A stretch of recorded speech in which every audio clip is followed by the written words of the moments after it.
Hello 10th वालों। तो ये वीडियो उन बच्चों के लिए बहुत इंपॉर्टेंट होने वाली है जो अभी 9th क्लास से 10th क्लास में आए।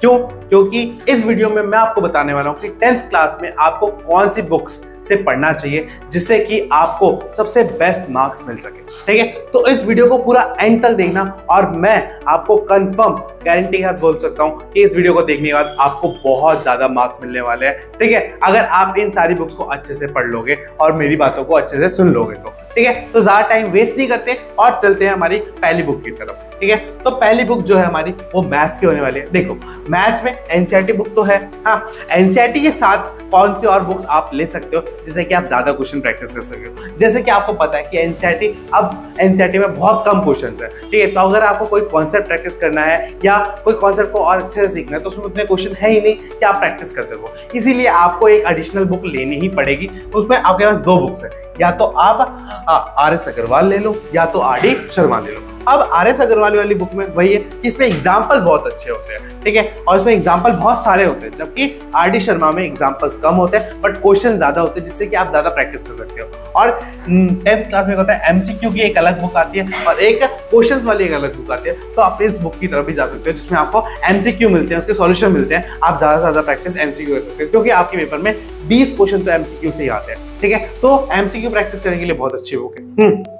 तो मैथ की इन 3 बुक के अलावा क्या भैया और भी कोई बुक है जिसे हमें प्रेफर करना चाहिए? हाँ, तो मैं बोलूंगा फर्स्ट डे से ही अगर आप ये काम कर सकते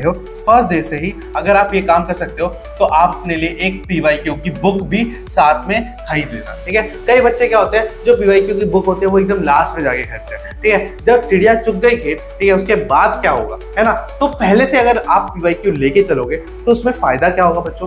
फायदा ये होगा कि जब आप इन बुक से क्वेश्चन कर रहे होगे और साथ में पीवाईक्यू कर रहे होगे तो आपको इतना आइडिया लग जाएगा कि पेपर में किस टाइप के क्वेश्चन पूछे जा रहे हैं, बोर्ड में किस टाइप के क्वेश्चन आ रहे हैं बार बार। तो आप उन क्वेश्चन पे ज्यादा फोकस करके आप तैयारी कर सकते हो और आपकी प्रिपरेशन बहुत अच्छी हो जाएगी इससे। अब पीवाईक्यू आप कौन सी लोगे वो आप पे डिपेंड करता है। सारी पीवाईक्यू अच्छी होती है, बस मैं आपका एक सजेशन दूंगा कि आप जो भी पीवाईक्यू लो वो क्या होनी चाहिए? चैप्टर वाइज होनी चाहिए। क्या होनी चाहिए?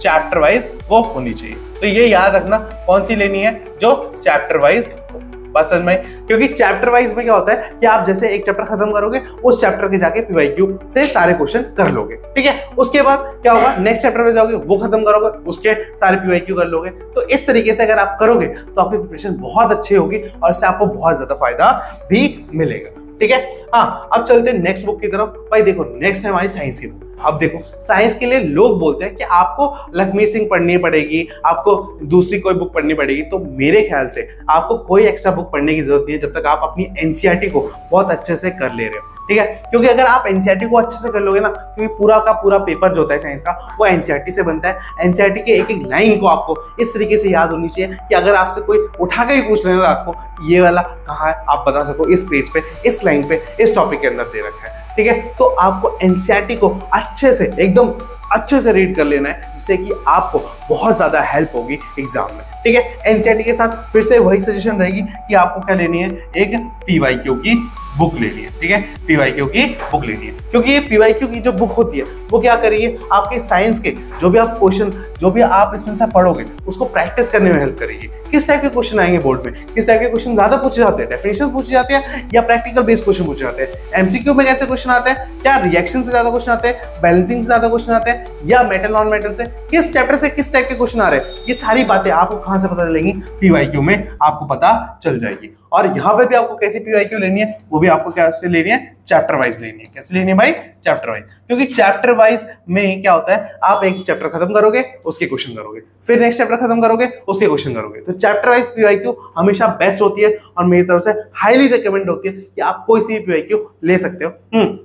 और अगर आपको ये जानना हो कि हमें कौन सी पीवाईक्यू लेनी है तो अगर आप मुझे कमेंट करके बता दोगे तो मैं आपको बेस्ट पीवाईक्यू के नाम बता दूंगा, या अगर आप बोलोगे तो एक वीडियो भी आपके लिए मैं बना दूंगा इस टॉपिक पे। ठीक है, नेक्स्ट बात करते हैं नेक्स्ट हमारे नेक्स्ट बुक की तरफ। नेक्स्ट बुक जो है हमारी वो कौन सी होने वाली है, वो हमारी होने वाली है सोशल साइंस की। तो सोशल साइंस की भाई ज्योग्राफी, हाँ, हिस्ट्री, पॉलिटिकल साइंस और इकोनॉमिक्स, ये चारों बुक है। ठीक है, तो ये चारों बुक्स तो आपको लेनी है, एनसीईआरटी पढ़नी है। साथ में एग्जाम आइडिया आप ले सकते हो। एग्जाम आइडिया में बहुत अच्छे से सारे टॉपिक्स को एक्सप्लेन कर रखा है। ठीक है, और अगर एग्जाम आइडिया नहीं लेना तो इनकी आंसर वाली जो एक्सप्लेनेटरी बुक्स होती है इसी में ही एनसीईआरटी की तरह ही होती है वो भी, और बस 10-20 रुपए एक्स्ट्रा होती है उनसे, उसमें बड़े अच्छे से एक्सप्लेनेशन दे रखे हैं, आंसर दे रखा है, तो आप उनसे भी पढ़ के समझ सकते हो। ऐसी बुक्स आप एनसीईआरटी की ले सकते हो। ठीक है, अगर देखो या तो आप एनसीईआरटी ले लो या तो वो वाली बुक ले लो जिसमें क्या है एनसीईआरटी के आंसर मिलेंगे आपको, जिससे क्या हो कि आपको आंसर ढूंढने के लिए मेहनत नहीं करनी पड़ेगी, और उसमें बड़े अच्छे तरीके से अच्छे डिजाइन से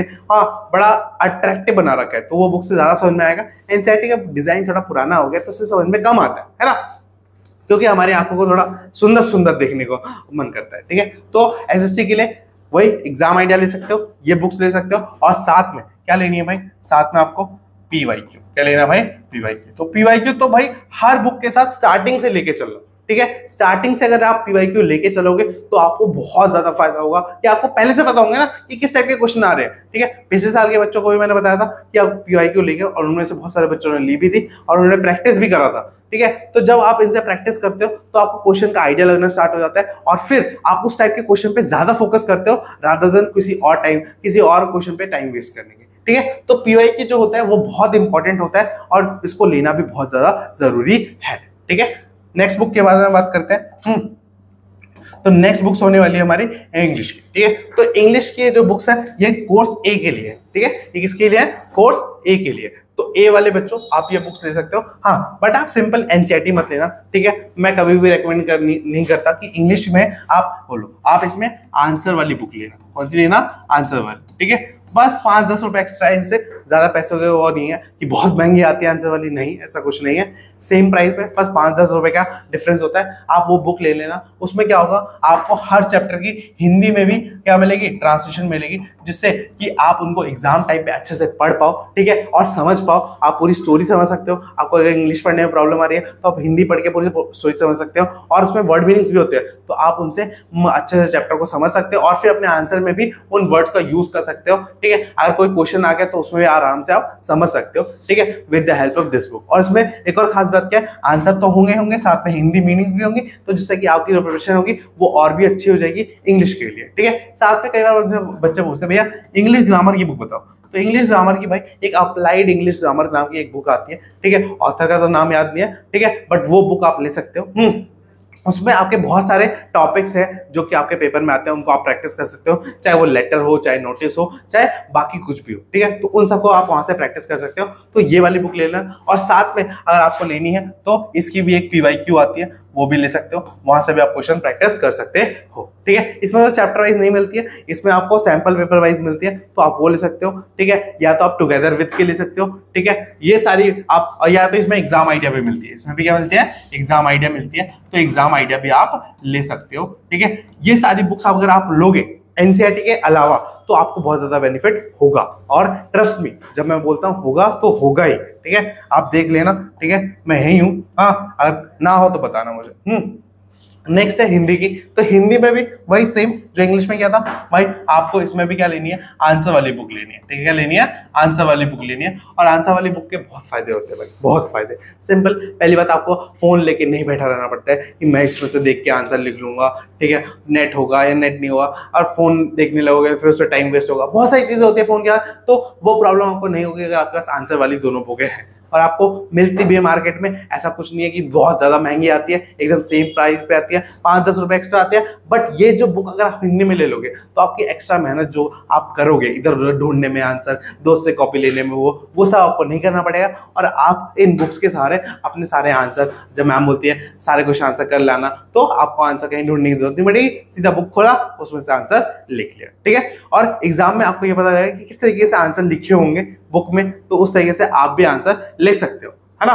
तो नेक्स्ट बात करते हैं कि ये सारी बुक्स हो गई हमारी। हाँ, इसके अलावा भी कोई बुक है जो हमें लेनी पड़ेगी 10th क्लास में? हाँ, तो देखो, जब आपका मिड टर्म खत्म हो जाए, ठीक है, जब आपके मिड टर्म खत्म हो जाए और आपका सिलेबस ऑलमोस्ट 90% हो जाए, तो मैं आपको प्रेफर करूंगा कि आप तब सैंपल पेपर की बुक लें। अभी सैंपल पेपर की बुक लेने की जरूरत नहीं है, अभी बस आप पीवाईक्यू लो। सैंपल पेपर की बुक जब आपका 90% सिलेबस कंप्लीट हो जाएगा उसके बाद आप सैंपल पेपर लेना। क्योंकि कई बच्चों ने पूछा था कि भैया हमें सैंपल पेपर भी अभी से लेके चलना है। नहीं, अभी से लेके जरूरत नहीं है, आपको सैंपल पेपर जब आपका सिलेबस 90% हो जाए तब लेने की जरूरत है। अभी बस आपको पीवाईक्यू लेना है और पीवाईक्यू पे ही फोकस करना है। पीवाईक्यू के सारे क्वेश्चन आपको अच्छे से कर लेने, ठीक है। और साथ ही इस चैनल पे एक तो आपको अपडेट देनी थी कि इस चैनल पे जल्दी ही हमारी बहुत सारी वीडियोस हमने प्लान कर रखी है, ठीक है, चाहे वो साइंस की हो चाहे वो मैथ की हो, ठीक है। तो जल्दी ही साइंस मैथ की वीडियोस इस चैनल पे आने वाली है। तो अगर आप में से किसी ने भी इसको सब्सक्राइब नहीं कर रखा है तो सब्सक्राइब कर लेना, ठीक है। और इस बार सारा का सारा कंटेंट आपको पता ही है, डिजिटल पोर्ट में मिलेगा,